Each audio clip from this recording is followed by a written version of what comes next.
Hello everyone, this is Anuja और आज का टॉपिक है प्राचीन भारत में मूर्तिकला की शैलियाँ।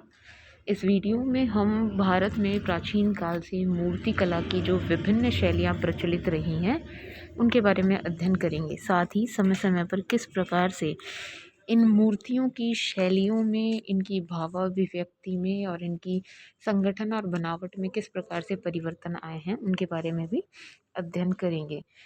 मूर्तिकला के बारे में कहा जा सकता है कि मूर्तिकला सौंदर्य, समाधि और भाव भाव अभिव्यक्ति की एक बेजोड़ कला है, जिसकी तुलना किसी अन्य कला से नहीं की जा सकती। मूर्तिकला का इतिहास सभ्यता के प्रारंभ से ही रहा है। सैंधव सभ्यता के समय भी अनेक मूर्तियों का निर्माण हुआ था। मूर्तिकला की विशिष्ट शैलियों में गांधार कला शैली और मथुरा कला शैली का नाम लिया जा सकता है। इन दोनों के बारे में हम इस वीडियो में विशिष्ट रूप से अध्ययन करेंगे। इसके अतिरिक्त गुप्त काल में जो मूर्तिकला की शैली प्रचलित थी उसके बारे में, अमरावती कला शैली के बारे में भी इस वीडियो में हम अध्ययन करेंगे। सबसे पहले गांधार कला शैली की बात करते हैं। इस शैली का विकास पहली दूसरी शताब्दी ईस्वी के लगभग हुआ था और जिस क्षेत्र में इसका विकास हुआ उसे गांधार क्षेत्र कहते हैं। ये वर्तमान पाकिस्तान और उस समय के भारत के पश्चिमोत्तर क्षेत्र में स्थित था। तो पाकिस्तान का जो पश्चिमोत्तर सीमाई प्रदेश है, विशिष्ट रूप से कबीलाई प्रदेश है तक्षशिला तक का, और उसके आसपास के क्षेत्र में ये मूर्तिकला शैली जो है वो प्रचलित हुई। गांधार कला शैली को इंडो ग्रीक शैली भी कहते हैं। इंडो ग्रीक या हिंद यूनानी शैली के नाम से भी इसे जाना जाता है, क्योंकि हिंद से तात्पर्य है कि इसका जो विषय था, यानी मूर्तियों के निर्माण का जो विषय था, जिनके बारे में मूर्तियां बनाई जाती थी वो भारतीय थे, किंतु इनकी जो शैली थी वो ग्रीक या यूनानी शैली थी। बौद्ध धर्म जो है इस मूर्ति जो शैली थी उसकी प्रेरणा था, यानी बौद्ध धर्म से संबंधित जो कथानक हैं या महात्मा बुद्ध हैं, उनके विभिन्न स्वरूप हैं, उन सब की मूर्तियाँ इस शैली में विशेष रूप से निर्माण की गई थी। इसी वजह से भारतीय विषय माने गए हैं। लेकिन जो शैली जो बनाने में जो प्रयोग की गई है वो यूनानी है। इसीलिए बुद्ध की मूर्तियाँ जो हैं यूनानी देवता अपोलो की मूर्तियों से बहुत अधिक साम्यता रखती हैं, यानी समानता रखती हैं।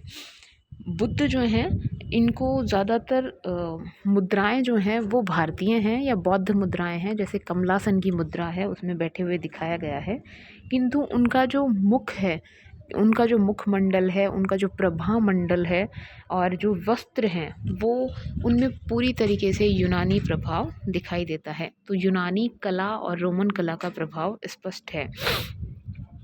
बुद्ध किसी महात्मा या संत की भांति ना लग करके किसी राजा की भांति इन मूर्तियों में लगते हैं। उनके जो वस्त्र हैं भांति झीने हैं, सलवटों वाले हैं, और उनका जो प्रभा मंडल है, जो सिर के पीछे एक घेरा सा बना हुआ होता है मूर्तियों में, उसे प्रभा मंडल कहते हैं। तो जो प्रभा मंडल है बहुत अधिक अलंकृत, नक्काशीपूर्ण और सुसज्जित रूप से बनाया गया है। तो किसी भी तरीके से उसमें मूर्तियों में आध्यात्मिकता की जो भावना है वो दिखाई नहीं देती, और किसी राजा की भांति जो है बुद्ध इनमें दिखाई देते हैं।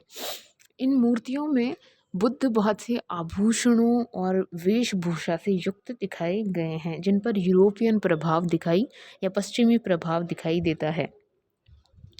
इसीलिए गांधार कला के बारे में ये कहा जाता है कि गांधार कला के जो शिल्पी थे उन्होंने यूनानी और रोमन जो देश थे उनके देवताओं को अपना आदर्श माना। इसीलिए ये जो मूर्तियां हैं पूरी तरीके से पश्चिमी शैली से प्रभावित दिखाई देती हैं।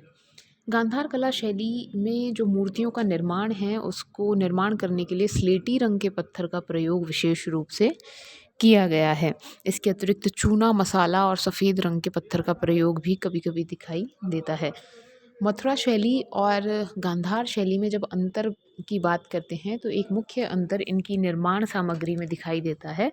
जहां गांधार शैली में स्लेटी रंग के पत्थर का प्रयोग किया गया है, वहीं मथुरा शैली में लाल बलुआ पत्थर विशेष रूप से प्रयोग किया गया है। गांधार शैली के जो नमूने हैं वो लैरियन, हस्तनगर, शहाजी की ढेरी, तक्षशिला, हड्ड आदि स्थानों से प्राप्त हुए हैं।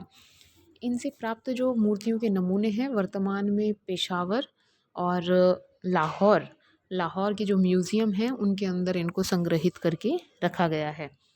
इस शैली की अगर विशिष्टताओं की अगर बात करें हम, गांधार शैली की मुख्य विशेषताओं में मानव शरीर की सुंदर रचना, जिसके अंदर आप उनकी मांसपेशियों और उनके किस तरीके से मुद्रा बनाने पर हाथ पैरों की मांसपेशियों में किस तरीके के परिवर्तन आते हैं वो स्पष्ट रूप से देख सकते हैं।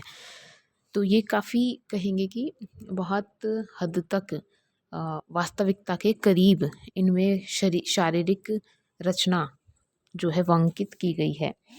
मांसपेशियों की सूक्ष्मता दिखाई देती है। पारदर्शक कपड़े या झीने वस्त्र, जो मैंने पहले कहा, तो वैसे वस्त्र पहनाए गए हैं। साथ ही उनका जो प्रभा मंडल है वो बहुत अधिक नक्काशीपूर्ण है। तो इसमें कहेंगे कि साज सज्जा, अलंकरण और ऐश्वर्य पर इस शैली में बहुत अधिक ध्यान दिया गया है। भारतीय मूर्तिकार जो हैं गांधार कला शैली से बहुत अधिक प्रभावित हुए और गांधार कला शैली की विशिष्टताओं को उन्होंने अपनी शैली में अंगीकृत किया, अपनाया और उसे भारतीय परिवेश और भारतीय विषयों के अनुरूप ढाल करके मथुरा में एक मौलिक रूप की और स्वतंत्र रूप से एक नवीन कला शैली का जो है जन्म कला शैली को जन्म उन्होंने दिया। प्रोफेसर कुमार स्वामी, इनका मानना है कि गांधार की जो मूर्तियां हैं उनमें निर्जीवता दिखाई देती है, यानी उनमें जो भावाभिव्यक्ति है, बुद्ध की मूर्तियां अगर देखेंगे तो बहुत निर्जीव, चेहरे पर वो भाव जो हैं करुणामय और ऐसे जो भाव हैं वो इनमें दिखाई नहीं देते हैं। तो उन्होंने कहा कि गांधार की मूर्तियां शारीरिक सौंदर्य की दृष्टि से तो श्रेष्ठ मानी जा सकती हैं, लेकिन उनमें भावाभिव्यक्ति का अभाव दिखाई देता है।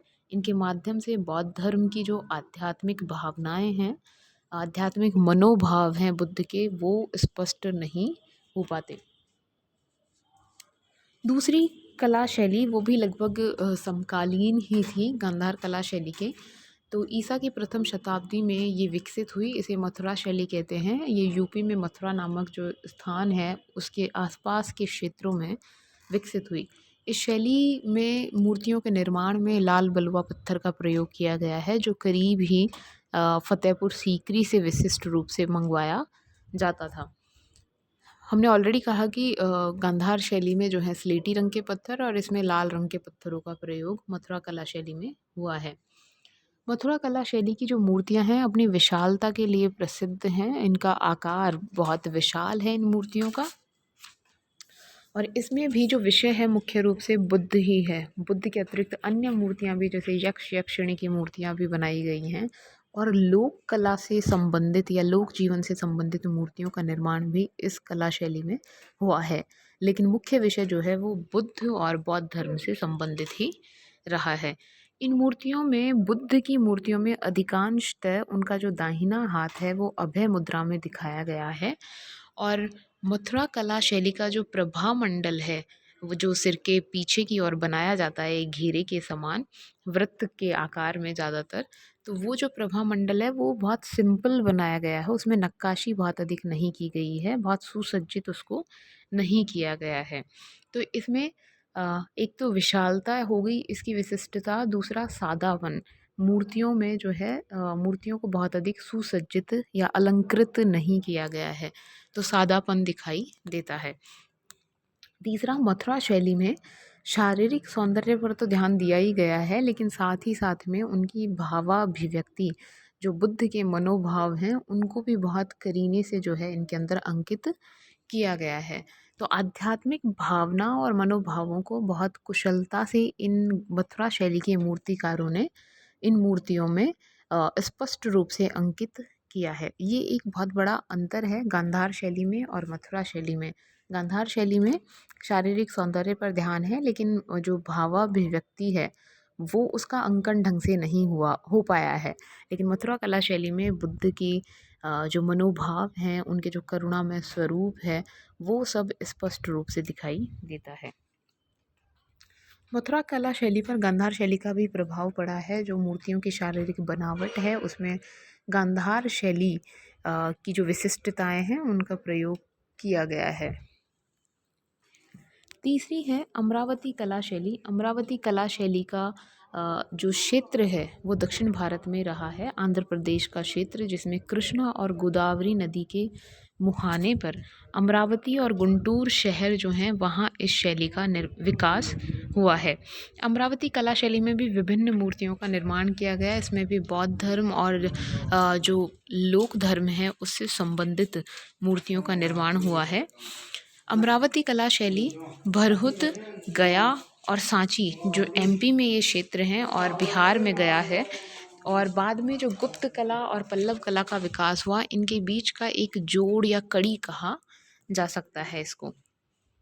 अमरावती कला शैली में भी धार्मिक विषयों को मुख्य रूप से प्रयोग किया गया है और इन मूर्तियों में त्याग की भावना यानी भावाभिव्यक्ति पर इनमें भी जोर दिया गया है।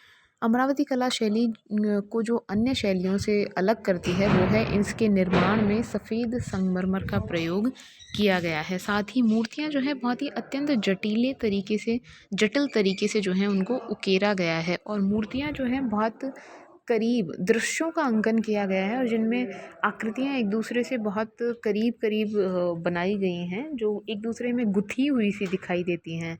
साथ ही इनके अंदर जो मूर्तियों में बंकिम भंगिमा है, यानी उनके शरीर में जो घुमाव है या मूर्तियाँ एक दूसरे से जो जुड़ी हुई दिखाई देती हैं, उसका और कहीं अन्य जोड़ दिखाई नहीं देता। साथ ही इन मूर्तियों में बहुत अधिक सुसज्जित इनको किया गया है। आभूषणों का प्रयोग बहुत अधिक इन मूर्तियों में दिखाई देता है। इसके पश्चात गुप्त युगीन कला शैली की बात करते हैं। गुप्त काल में आते आते मूर्तियों में एक सजीवता दिखाई देने लगती है। उनके जो मांसपेशियों में जो खिंचाव होता है किसी भी विशेष मुद्रा में, वो बहुत स्पष्ट रूप से अंकन होना प्रारंभ हुआ। इसका मतलब ये है कि मूर्तिकारों को जो शरीर की बनावट है उससे संबंधित जानकारी अब लगभग पूर्ण रूप से प्राप्त थी। तो मूर्तियों में उनके जो मुख पर जो उनके भाव दिखाई देते हैं उनमें भी बहुत अधिक सहजता अब दिखाई देने लगती है। साथ ही इस काल की मूर्तियों में जो केश विन्यास है, यानी केशों को विभिन्न स्टाइल्स में जो बनाया जाता था, तो केश सज्जा और आभूषणों में बहुत अधिक विविधता दिखाई देती है, यानी अलंकरण पर भी जोर रहा। बुद्ध की मूर्तियों में गुप्त काल में जो मूर्तियाँ बनी हैं उनमें सारनाथ में बैठे हुए बुद्ध की मूर्ति और मथुरा में खड़ी हुए बुद्ध की मूर्तियाँ बनाई गई हैं और जो बहुत अधिक प्रसिद्ध भी हैं। सारनाथ में बुद्ध की धर्म चक्र प्रवर्तन की मुद्रा में मूर्ति जो है वो प्राप्त हुई है। इस काल में मूर्तियाँ जो है धातु की भी बनना प्रारंभ हुई थी। तांबे और पीतल की बुद्ध की मूर्तियाँ गुप्तकालीन मूर्तियों में अपना विशिष्ट स्थान रखती हैं। बुद्ध की अभय मुद्रा में धातु की बनी हुई मूर्ति सुल्तानगंज जो बिहार में जगह है वहाँ से प्राप्त हुई है। मथुरा उत्तर प्रदेश में भी 7.25 फुट ऊंची अभय मुद्रा में बुद्ध की मूर्ति प्राप्त हुई है। तो मूर्तियाँ जो हैं बहुत अधिक विशाल बनाई गई हैं, धातु की मूर्तियाँ बनाई गई हैं और मूर्तियों में सहजता और जीवंतता दिखाई देती है। इस तरीके से ये 4 विशिष्ट शैलियाँ जो हैं वो इस भारतीय मूर्ति कला में इस टॉपिक में आपको पढ़नी है, जिनके बारे में हम लोगों ने ब्रीफ में चर्चा की।